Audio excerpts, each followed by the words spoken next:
दोस्तों Xiaomi के ऊपर अब लीगल एक्शन लेने जा रहा है एप्पल और सैमसंग, क्योंकि ये कंपैरेटिव एड्स चला रहे थे, मतलब जिसके अंदर ये आईफोन 16 प्रो मैक्स और इसी के साथ साथ सैमसंग के कुछ मॉडल का कैमरा कंपैरिजन करवा रहे थे अपने Xiaomi 15 अल्ट्रा से, वो भी ऐड के अंदर। मतलब कोई बंदा रिव्यू कर रहा हो तो समझ आता है, लेकिन एक कंपनी दूसरे के प्रोडक्ट को नीचे दिखाने के लिए उसका प्रोडक्ट भी दिखा रही है और अपना भी दिखा रही है कि देखो मेरा प्रोडक्ट कितनी अच्छी फोटो खींचता है, कितनी सारी चीज़ें करता है। तो उसको करना बिल्कुल ही गलत था एप्पल और सैमसंग के नज़रिए में, जिसकी वजह से उन्होंने कहा है कि ये गलत हो रहा है, जिसकी वजह से उन्होंने लीगल एक्शन लेने का तय किया है। और यहाँ पर मैं बता दूं 50,000 रुपए से महंगे जो फ़ोन होते हैं उसके अंदर सबसे बड़ा शेयर एप्पल और सैमसंग का ही रहता है, मतलब 95%। अगर 50,000 से ऊपर का कोई फ़ोन ले रहा है बंदा तो उसमें या तो सैमसंग का लेगा वो या फिर एप्पल का लेगा। Xiaomi उस जगह पर सिर्फ 1% शेयर लाता है, मतलब कि सिर्फ 1% ही लोग हैं जो कि Xiaomi का लेंगे, 95% लोग ज़्यादातर एप्पल का लेंगे, सैमसंग का लेंगे और बाकी 4% पता नहीं कौन सी कंपनी की तरफ में जाते हैं। और Xiaomi पे यही इल्ज़ाम नहीं लगाया, बल्कि Xiaomi ने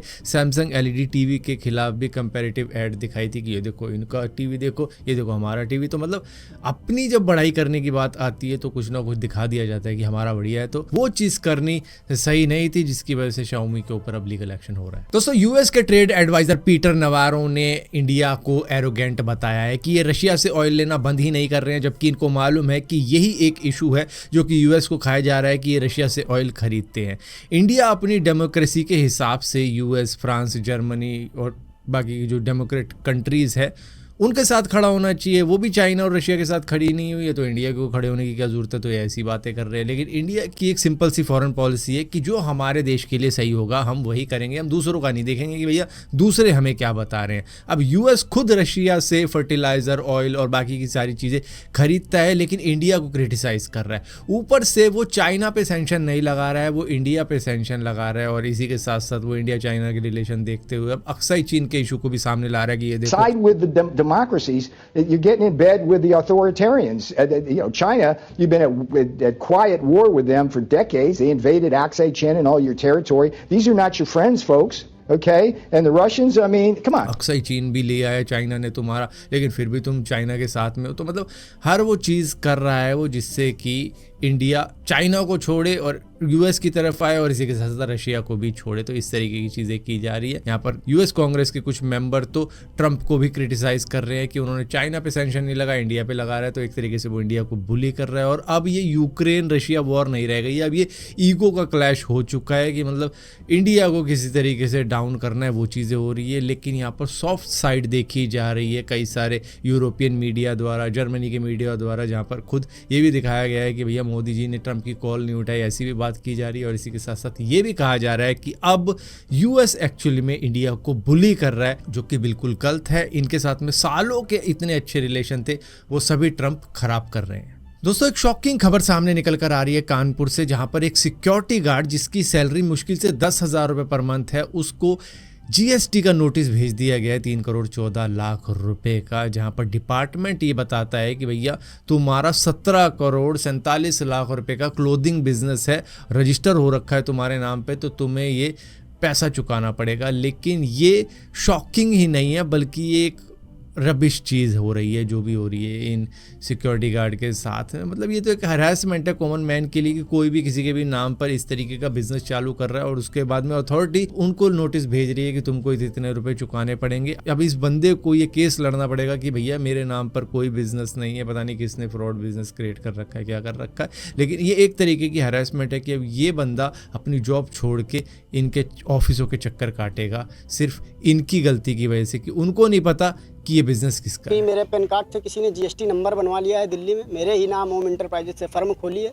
मैं गार्ड का काम करता हूँ, रात में कोचिंग संस्था है। दोस्तों नेपाल बॉर्डर से बिहार में 3 जैश ए मोहम्मद के टेररिस्ट एंटर हो चुके हैं, जिसकी वजह से बिहार के अंदर इस वक्त में हाई अलर्ट जारी कर रखा है। एक तो वहाँ पर इलेक्शन का टाइम चल रहा है, ऊपर से टेररिस्ट वहीं पर एंटर कर चुके हैं। यहाँ पर हसनैन अली नाम का एक बंदा जो कि रावलपिंडी का है, पाकिस्तान से है, वो एंटर किया। इसी के साथ साथ आदिल हुसैन जो कि उमरकोट का है, इसी के साथ साथ मोहम्मद उस्मान जो कि भावलपुर का है। ये टेररिस्ट इंडिया के अंदर अब कुछ ना कुछ वारदात को अंजाम देने के लिए एंटर हुए हैं और यहाँ पर हाई अलर्ट जारी कर रखा है। और जो भी इनकी खबर बताता है, मतलब ये यहाँ पर देखे गए वहाँ पर देखे गए, तो उनको 50,000 रुपये का इनाम भी जारी कर रखा है। दोस्तों निक्की भट्टी केस के बारे में आपको मालूम होगा, जो कि एक डाउरी केस है नोएडा का, जहां पर एक वाइफ को जला दिया गया इस वजह से कि वो 36 लाख रुपए की जो दहेज था वो नहीं ला पा रही थी। उन्होंने स्कॉर्पियो भी मांगी थी दहेज में, हालांकि शादी को वो 9 साल हो गए थे, लेकिन फिर भी ऐसी चीज़ें हो रही थी, जबकि शादी के वक्त में सब कुछ दिया गया था, कार बाइक सब दी गई थी उस वक्त में, लेकिन ये दोबारा से और डिमांड कर रहे थे 9 साल बाद में। अब यहाँ पर जो ये केस था, इसके अंदर विपिन को निर्दोष साबित करने की कोशिश की जा रही है। कई सारे उसके दोस्त हैं और कई सारे सीसीटीवी दिखाए जा रहे हैं कि विपिन तो उस वक्त में यहाँ था, वहाँ था, दुकान पे खड़ा हुआ था, लेकिन एक्चुअली में एक वीडियो आई है सामने जिसके अंदर ये दिख रहा है कि विपिन एक्चुअली में डोमेस्टिक वायलेंस कर रहा है, मारपीट कर रहा है। उसी के साथ साथ मैं कुछ सीन ऐसे नहीं दिखाना चाहता जिसके अंदर आग लग रही है एक्चुअली में निक्की भट्टी को, और उसको बुझाने की कोशिश भी नहीं की जा रही है, सिर्फ वीडियो बनाई जा रही है। और यहाँ पर जब हॉस्पिटल का स्टाफ बताता है, मतलब हॉस्पिटल के स्टाफ से पूछा जाता है कि निक्की भट्टी ने लास्ट में क्या बताया था, तो निक्की भट्टी ने बताया कि सिलेंडर ब्लास्ट हुआ था, उसकी वजह से मैं जली हूँ। तो मतलब निक्की भट्टी भी उसको छुपाने की कोशिश कर रही थी, लेकिन पुलिस की इन्वेस्टिगेशन के अंदर ये मालूम चला है कि सिलेंडर ब्लास्ट हुआ ही नहीं है, ऐसा कोई सिलेंडर वहाँ पर मिला ही नहीं जो ब्लास्ट हो गया हो। तो ये बात बिल्कुल ही झूठी बताई जा रही है। पुलिस ने उस घर के अंदर एक एम्प्टी बॉटल पाई है थिनर की, और इसी के साथ साथ एक लाइटर रिकवर किया गया है। तो इससे ये साफ होता है कि हाँ भाई, वहां पे कुछ फ्लेमेबल चीजें थी, पदार्थ थे, जिसको डालने के बाद में जलाया गया है। तो इस तरीके की चीज, हालांकि विपिन को बताया जा रहा है कि भैया वो सीसीटीवी के अनुसार उस वक्त में घर पे ही नहीं था, वो तो तब भगा जब चीजें हो चुकी थी। लेकिन कुछ वीडियो ऐसी भी आ रही है जिसके अंदर विपिन खुद डोमेस्टिक वायलेंस कर रहा है। दोस्तों जम्मू के अंदर बीते 24 घंटों के अंदर रिकॉर्ड तोड़ बारिश हुई है, जिसकी वजह से रियासी और डोडा डिस्ट्रिक्ट को तो बिल्कुल ही तबाह करके रख दिया है क्लाउड बर्स्ट ने।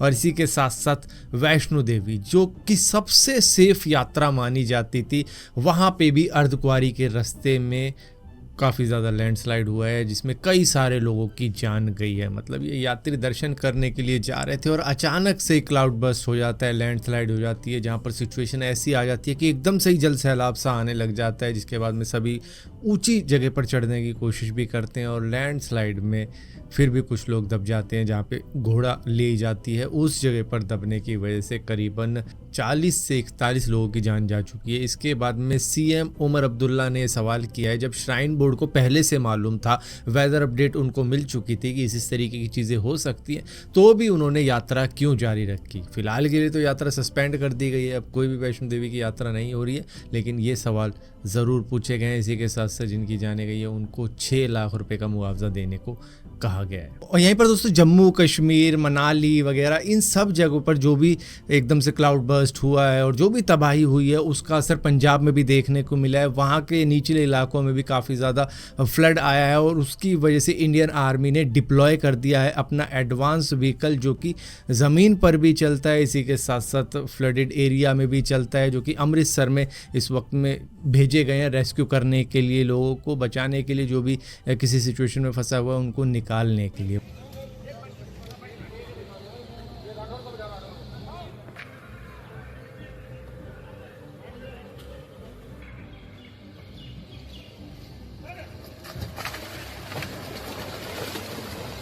वहीं पर जो अटारी बॉर्डर है, मतलब वाघा अटारी बॉर्डर, वहाँ पर ये सिचुएशन देखने को मिल रही है कि पाकिस्तान की साइड पर पानी ही पानी भरा हुआ है, गंद भरा हुआ है, और वहीं पर इंडिया की साइड बिल्कुल ही क्लीन देखने को मिल रही है। खैर इंडिया में भी फ्लड आ रखा है, ऐसी बात नहीं है, लेकिन इस वक्त में पाकिस्तान इंडिया को जिम्मेदार ठहरा रहा है कि इंडिया ने पानी छोड़ दिया है पाकिस्तान के ऊपर, जिसकी वजह से फ्लड आया, जबकि उनको ये नहीं मालूम कि इंडिया के अंदर भी सेम सिचुएशन हो रखी है। और ये जो आप विजुअल्स देख रहे हो करतारपुर साहिब के विजुअल्स हैं, जो कि पाकिस्तान के अंदर मौजूद है, जहां पर पानी ही पानी है, मतलब जमीन दिख ही नहीं रही है।